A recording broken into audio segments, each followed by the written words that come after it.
Dear participants, welcome to the 7th MINEX Europe Forum.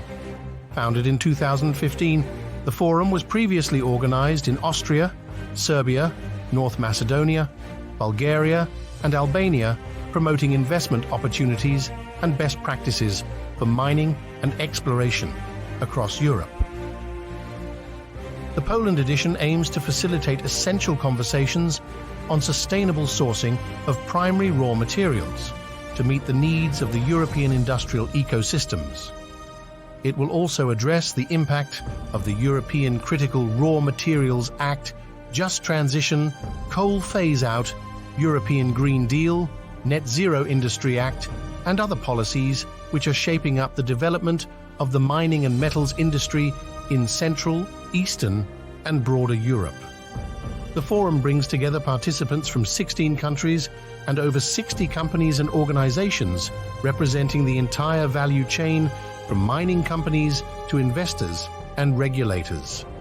Over 40 experts will discuss important initiatives, projects, and innovations which are changing the mining and geological exploration industry across Europe.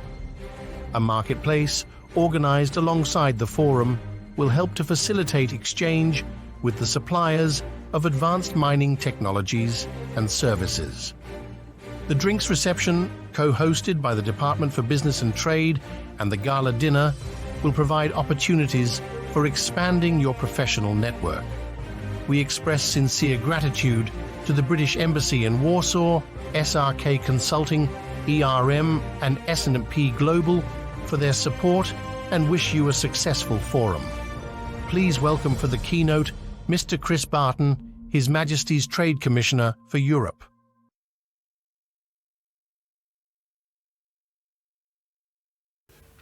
Great. Well, thank you very much, ladies and gentlemen. It's a great pleasure to be here this morning to open this conference.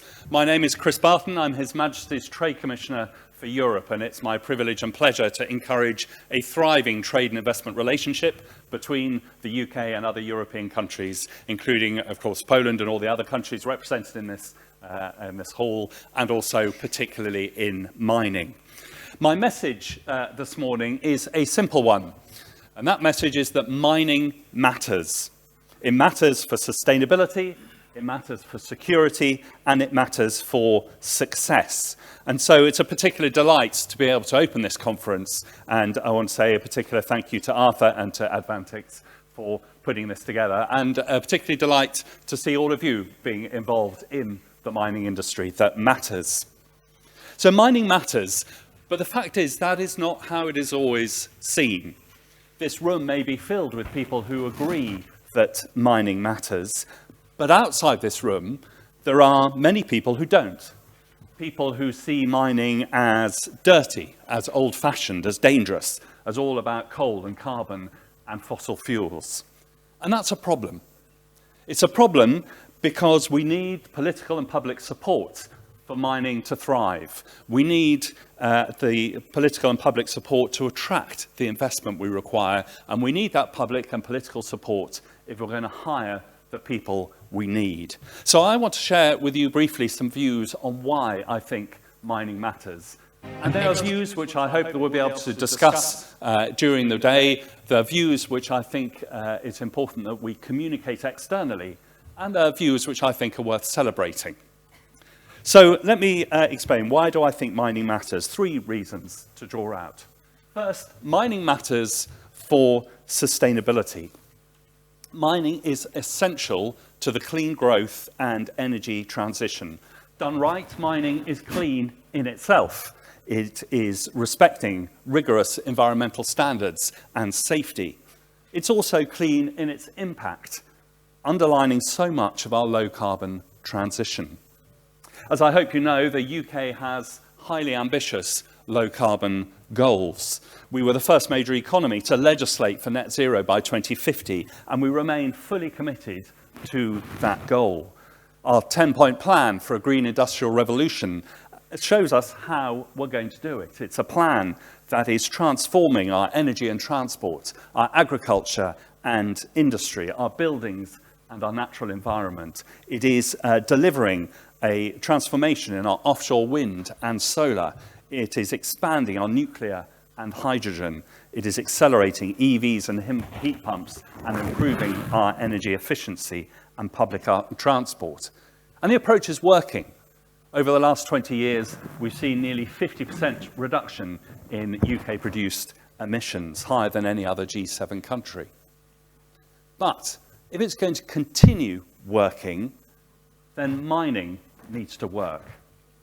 We're moving to a world powered by critical minerals. We need lithium, cobalt, and graphite to make batteries. We need silicon and tin for our electronics. We need rare earth elements for electric cars and wind turbines. So from mobile phones to medical devices, from wind turbines to cars, modern society is quite literally built on rocks. Mining is the foundation on which our low-carbon transition depends.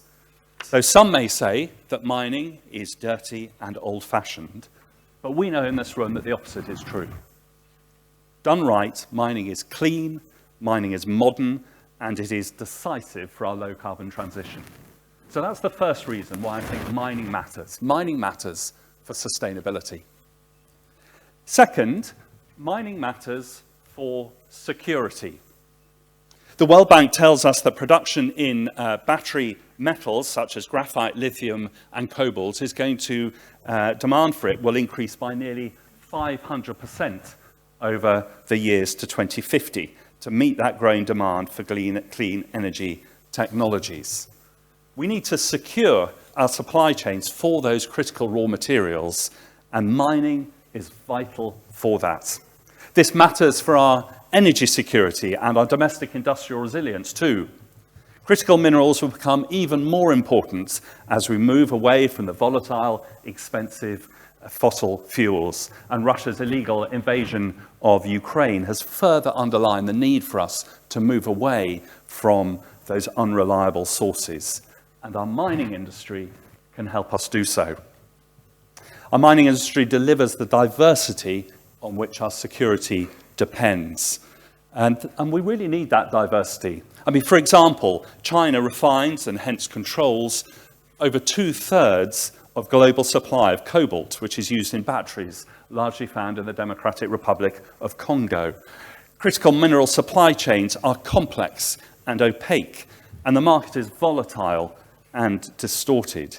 And this creates a situation where UK and European and other jobs and industries rely on minerals which are vulnerable to market shocks, geopolitical events, and logistical disruptions, all at a time when global demand is accelerating like never before.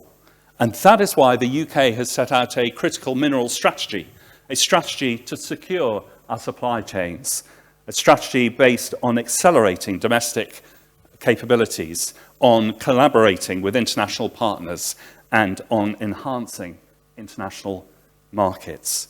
Because mining matters not just for sustainability, but it matters for security, for the supply chains that are resilient, the industries of the future, and our overall national safety. So mining matters for sustainability, mining matters for security, and third and finally, mining matters for our success. The economic opportunities in mining and from mining are vast. The low-carbon transition, which mining enables, creates a myriad of business opportunities.